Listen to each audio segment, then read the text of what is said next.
ऐसा मत कह काहे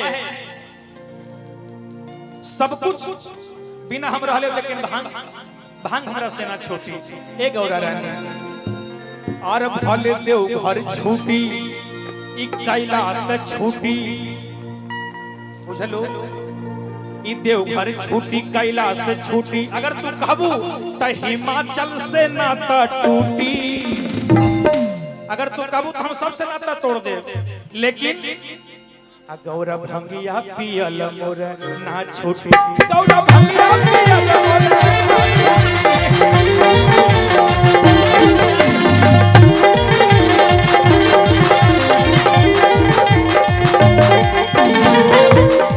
धनी है बाबा उरिया दतिया भांग पी सब न कहेलू बतिया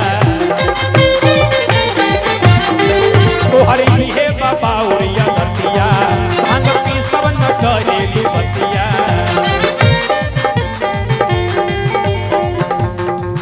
और देखा आरे कैलाश छूटी देव घर छूटी कहबू त तोहर माइयो बाबू से नाता टूटी हम सब से नाता तोड़ दे सब कुछ छोड़ दे लेकिन आपके यहाँ के हम नौकरानी हो गए नौकरानी कहबू तो सबसे ही नाता टूटी लेकिन ये हमर गौरा रानी लेकिन भंगिया के खाइल ना छूटी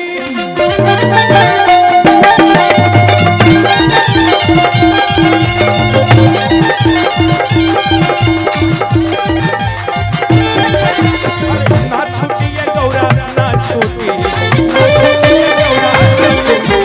भंगिया के खाइल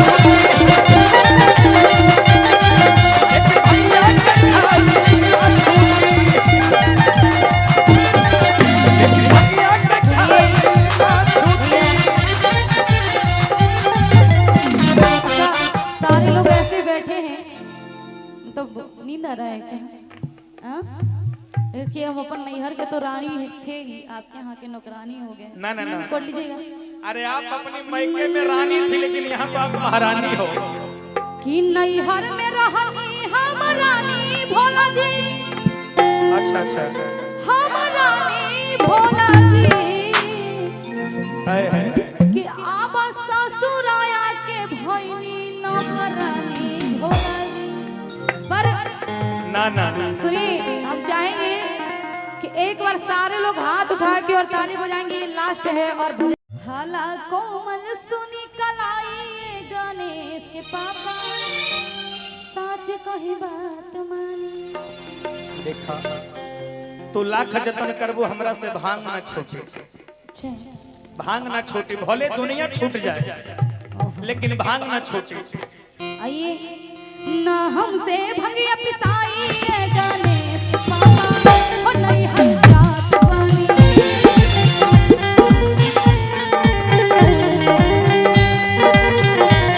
हाला कोमल सुनी कलाई गणेश पापा सच कही बात माने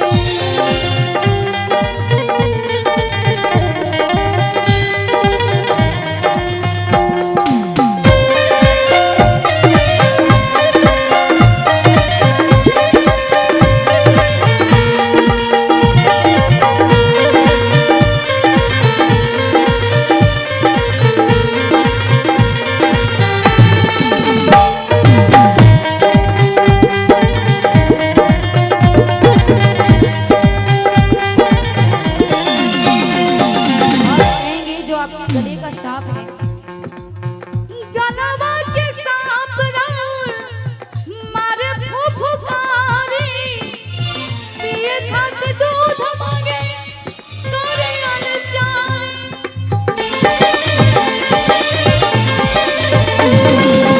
जो आपके गले का सांप है ये जो लंबा लंबा लटका हुआ है अच्छा अच्छा ये सांप है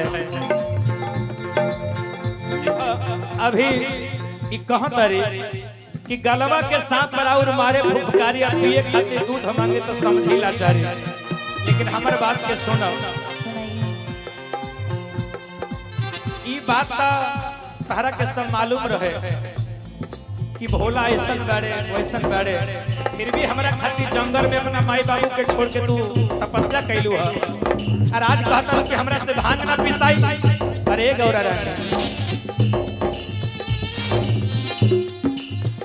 भंगिया छूटी नहीं,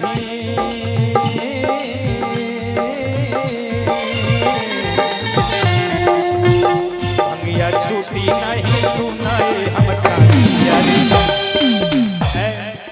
कि भंगिया छूटी नहीं, सुना हमर प्राण प्यारी। भंगिया छूटी नहीं, सुना हमर प्राण प्यारी। एहो गणेश के मम्मी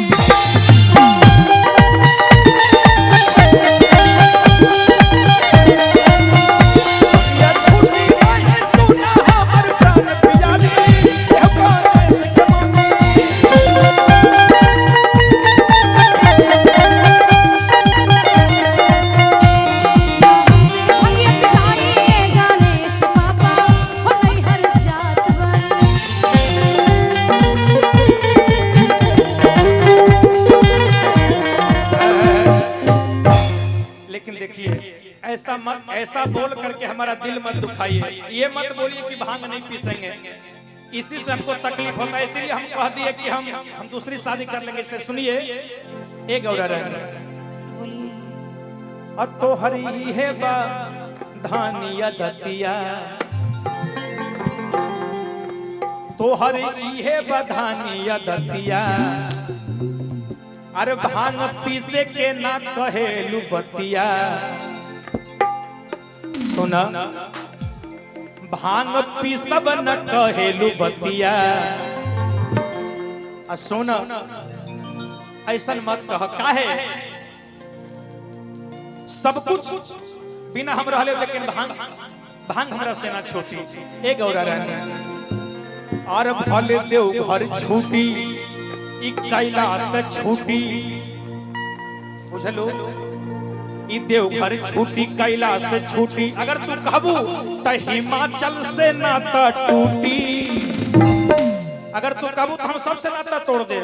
लेकिन गौरा भंगिया पियल मोर ना छूटी, गौरा भंगिया पियल मोर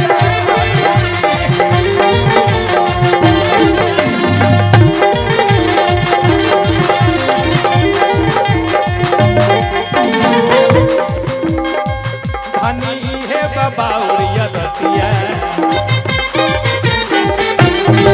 भांग पीसब न कहेलू बतिया, तोहरी है बाउरिया दतिया। भांग पीसब न कहेलू बतिया।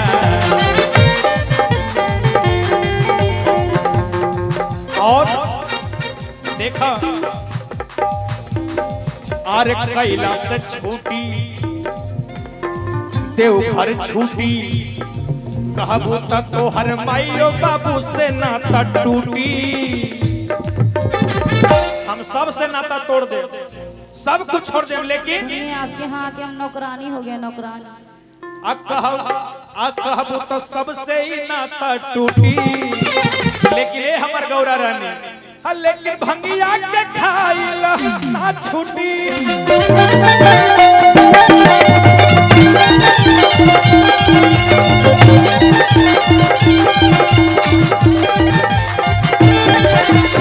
ना छूटी ये गौरा ना छूटी,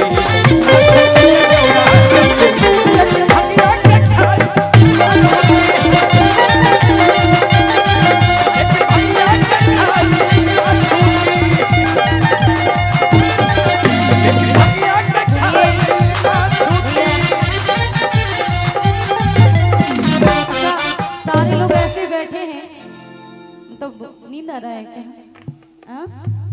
कि हम अपन नैहर के तो रानी थे ही, आपके यहाँ के नौकरानी हो गए। ना ना ना, कर लीजिएगा। अरे आप अपनी मायके में रानी थी, लेकिन यहाँ तो आप महारानी हो। कि नैहर में रहनी हम रानी भोला जी। अच्छा अच्छा, हम रानी भोला जी, कि अब ससुर आया के भइनी नौकरानी भोला जी। पर ना ना ना, सुनिए, हम चाहेंगे कि एक बार सारे लोग हाथ उठा के और ताली बजाएंगे, ये लास्ट है और